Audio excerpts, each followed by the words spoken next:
A ver cómo opinaba el Papa de algunas cosas. A Claro que ver, a no ver. soy comunista, como dicen algunos, Ah, ¿no? eso le decían que el Papa comunista. No, el Papa sigue el Evangelio tal cual. Claro. Uno se aferra a milagros, a Mesías, a situaciones mesiánicas como que se resuelva de modo mesiánico. Mesías hubo uno solo que nos salvó a todos.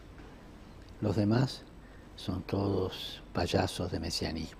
Yo le tengo mucho miedo a los flautistas de Hamelin, en cualquier tipo de campo de la sociedad, porque son encantadores. Si fueran de serpientes los dejaría, pero son encantadores de gente y las terminan ahogando, ¿no? Gente que cree que de la crisis se sale bailando al son de la flauta, con redentores hechos de un día para otro. El trabajo o es con derecho o es esclavo.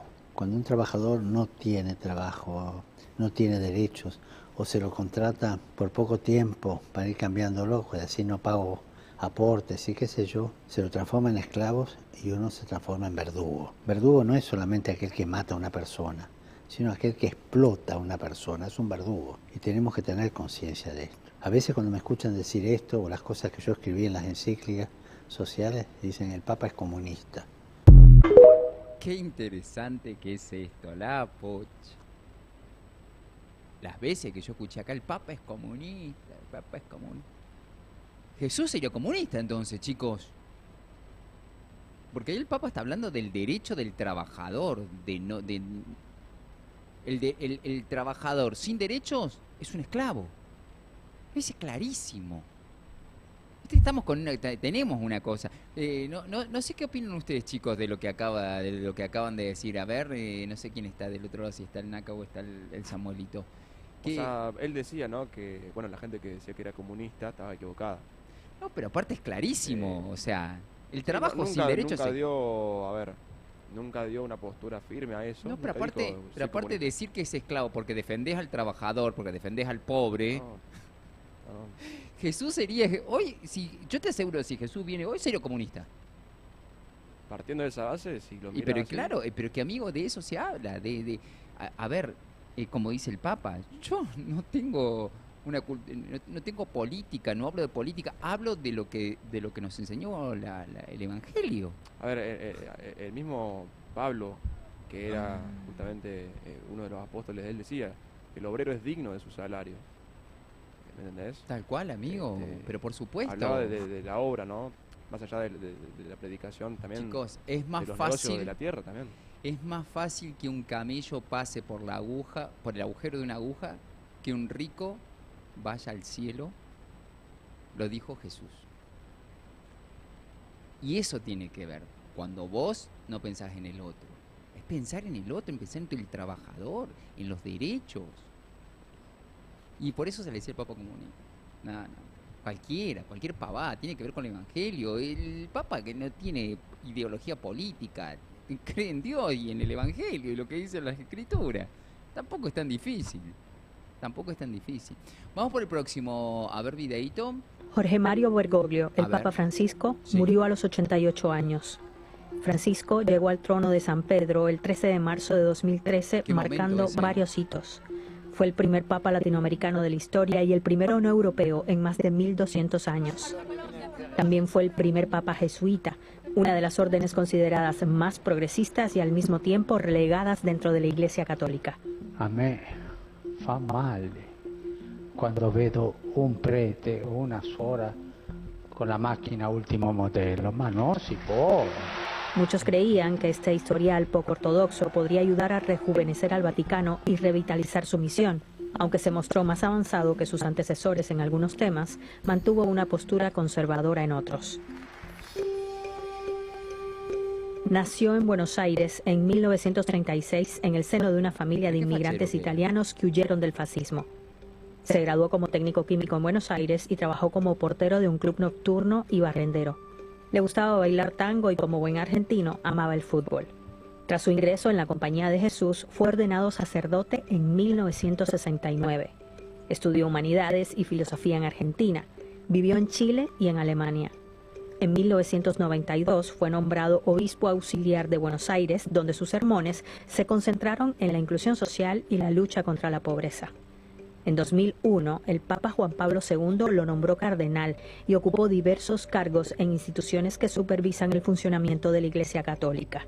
Y finalmente fue elegido como Papa, como un candidato conciliador en el cónclave que se celebró tras la renuncia de Benedicto XVI. Eligió su nombre en homenaje a San Francisco de Asís, el santo de la pobreza, y cultivó una reputación como hombre de gustos sencillos, alejados de la pompa y del lujo. Lo dije ya en otras ocasiones y lo quiero repetir como algo que es verdad y es cierto. No se olviden, el diablo entra por el bolsillo. Sin embargo, su nombramiento no estuvo exento de críticas. Se cuestionó su actuación durante la dictadura militar en Argentina entre 1976 y 1983, cuando era líder de los jesuitas en ese país. Fue acusado de no proteger a miembros de su orden, que eran perseguidos por los militares, por realizar trabajo social en barrios marginales, algo que la Iglesia negó, destacando el impulso de Bergoglio en la beatificación de sacerdotes asesinados durante la dictadura. Y, ya siendo papa, abrió a víctimas y a sus familiares los archivos del Vaticano sobre el gobierno militar argentino. Me gustaría una iglesia pobre y para los pobres, dijo cuando asumió su papado. Un año después, la revista Time lo escogió como personaje del año en 2014. Teólogos han destacado la labor diplomática de Francisco durante sus casi 12 años de papado, en los que visitó más de 60 países. Por ejemplo, en varias ocasiones logró reunir a líderes israelíes y palestinos con el objetivo de lograr una paz para Medio Oriente. Y tuvo un rol crucial como mediador cuando Estados Unidos hizo un acercamiento histórico con Cuba durante el gobierno de Barack Obama. También llamó la atención sobre los migrantes que llegaban en botes a Europa y pidió perdón, dijo, por el mal cometido por cristianos contra los pueblos indígenas, la destrucción cultural y la asimilación forzada. Pido perdón. A pesar de mostrarse más progresista que sus antecesores, el papado de Francisco también estuvo marcado por varios retos y por posturas más tradicionales. El gran desafío que tuvo que asumir como pontífice fue el importante historial de abuso infantil de la Iglesia Católica. No puedo dejar de manifestar el dolor y la vergüenza que siento ante el daño irreparable causado a niñas por parte de ministros de la Iglesia. En 2019 endureció las normas para hacer frente a los casos de pederastia y abolió el secreto pontificio, que escudaba a sacerdotes y autoridades eclesiásticas. Sin embargo, sus críticos lo acusaron de no enfrentar los abusos sexuales de la Iglesia con la fuerza necesaria. Y en muchas de las enseñanzas de la Iglesia, el Papa Francisco fue un tradicionalista. Con el demonio no se dialoga, no se puede dialogar, porque nos va a ganar siempre. Solamente la fuerza de la palabra de Dios lo puede derrotar. Se mantuvo en contra de que las mujeres sean ordenadas sacerdotes, ni siquiera diáconos. También mostró un rotundo rechazo al aborto, considerándolo un crimen, y apoyó las prohibiciones de los métodos anticonceptivos en todo el mundo. Y aunque dijo que la Iglesia debería dar la bienvenida a las personas independientemente de su orientación sexual, insistió en que la adopción gay es una discriminación contra los niños y que el matrimonio entre personas del mismo sexo es un pecado. Madre, liberaci dall'invidia. No obstante, a pesar de las críticas, Francisco será recordado como un papa que intentó mantener su sencillez en su misión de difundir la fe católica por todo el mundo, a pesar de ocupar lo que seguramente sea el cargo vitalicio más poderoso del planeta. Interesante lo de la BBC de Londres, ¿eh? La BBC está en castellano, lo que presentaba más o menos marcando cómo debe ser re difícil ser papa, chicos. No, Debe ser muy difícil. ¿Por qué digo que es muy difícil? Porque tenés que lidiar con tradiciones y no podés romper con todo y arrancar con la iglesia de nuevo. Debe ser un quilombo, pobre. Pero bueno, lo llevó bastante bien, me parece. ¿Usted qué opina, Giacho? ¿Lo llevó bastante bien? Sí, ¿no? Sí, bastante bien. Demasiado, pobre. Bueno, tengo otro videito, a ver qué es el próximo videito, a ver, ya no me acuerdo. No renegues la historia de tu patria. patria. Para usted. No renegues la historia de tu familia. No niegues a tus abuelos. Busca las raíces. buscar la historia y desde allí construir el futuro. Y aquellos que te dicen que sí, los héroes nacionales ya pasaron o que no tiene sentido, que ahora empieza todo de nuevo, reíteles en la cara. Son payasos de la historia. Hablando de que no te olvides de tus raíces, no te olvides la historia de tu país. Porque los que te dicen que los que ya fueron los héroes nacionales son payasos, ¿cómo dijo? Payasos mediáticos, ¿qué dijo? Era polémico, era fuerte para las declaraciones. Vamos por el próximo videito, a ver. Y quería preguntarle Escúchame. si ve un espacio en la iglesia para las personas trans y las personas no binarias o el colectivo LGTB en general. Toda persona es hijo de Dios, toda persona. Y yo no tengo derecho a echar a nadie de la iglesia. Más aún, el deber es recibir siempre. ¿Y qué piensa de aquellas personas de iglesia, ¿no?, que promueven el odio y utilizan la Biblia para sustentar esos discursos de odio? Y te leen como el Evangelio, ¿no?, para decir, no, yo no te estoy excluyendo, lo dice la Biblia, ¿no? Esa gente son infiltrados. Son infiltrados que aprovechan la estructura de la iglesia para sus pasiones personales, para su estrechez personal. Es una de las corrupciones de la iglesia, ¿no es cierto? Que en el fondo toda esa gente tiene un drama interno, un drama de incoherencia interior muy grande, que viven para condenar a los demás porque no saben pedir perdón por sus propias faltas, ¿no? El tema de la pederastía en la iglesia.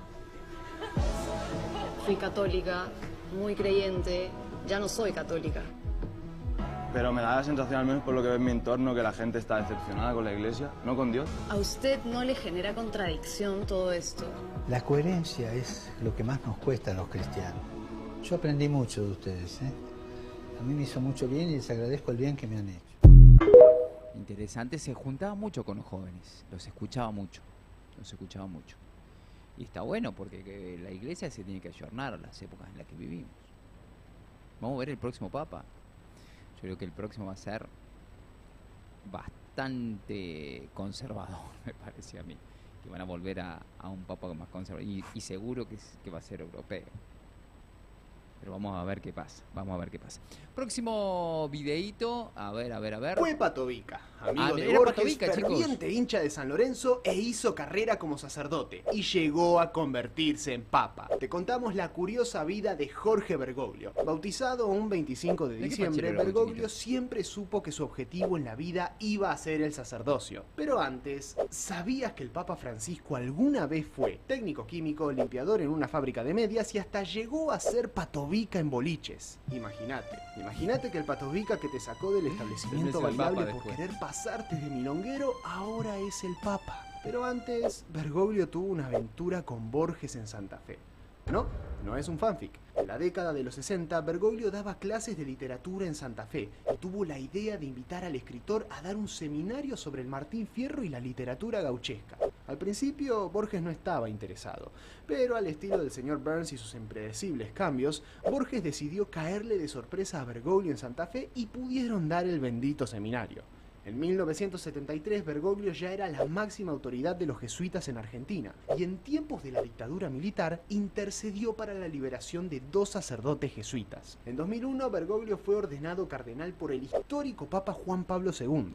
12 años más tarde, Bergoglio se convirtió en el Papa Francisco. Bueno, algunos de los videitos que hay dando vueltas que tienen que ver con la historia es bastante reducida. Vamos a pasar al último videito. Ah, no, tengo el video, mira, el video de la película, un pedacito de la película. Ese, mira, su historia, la historia del Papa Francisco. Miren esto, teología, latín, más teología. ¿Vos no me dijiste que ibas a estudiar medicina? La madre no quería. Estudiar medicina del alma. No entiendo. Que quiero ser cura. ¿Vos me estuviste engañando? Él no se animaba a decírtelo. A mí me lo dijo. No te veo como cura. Deberías trabajar. Deberías estudiar. ¿Qué tiene de malo que sea cura? ¿Qué tiene de bueno que sea cura? que a Jorge le gusta. ¿Te parece poco? No, vos no quería que fuera. Terminó siendo papa, una locura.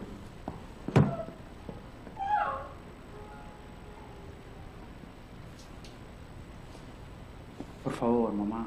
Esto es parte de una No película. llores. Que cuenta la historia justamente del papa. Es tan difícil aceptar que Dios me llamó. Te estás escapando de la vida. ¿Qué vida? Esta vida, Jorge. La de tu papá. La mía. No vas a conocer el amor, hijo. El amor de una mujer. No voy a tener nietos. Muchas ¿No vas a madres tener se preocupan hijos? por no van a tener nietos.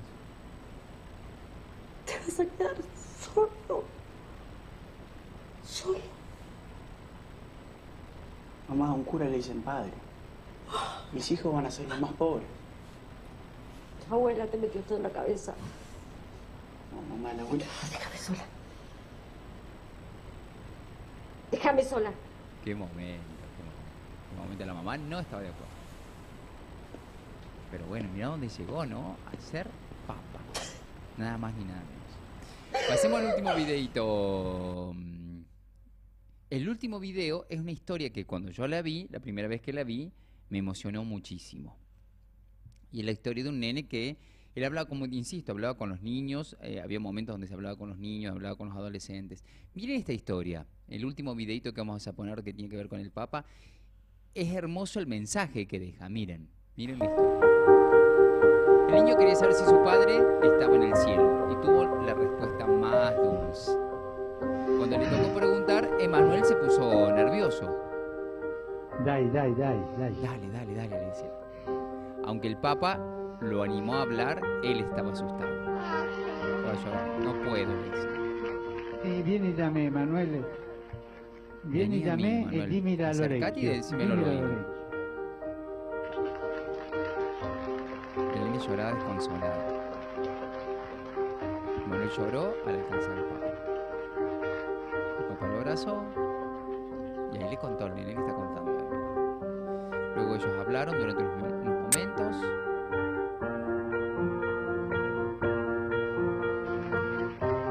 Emanuel volvió a su asiento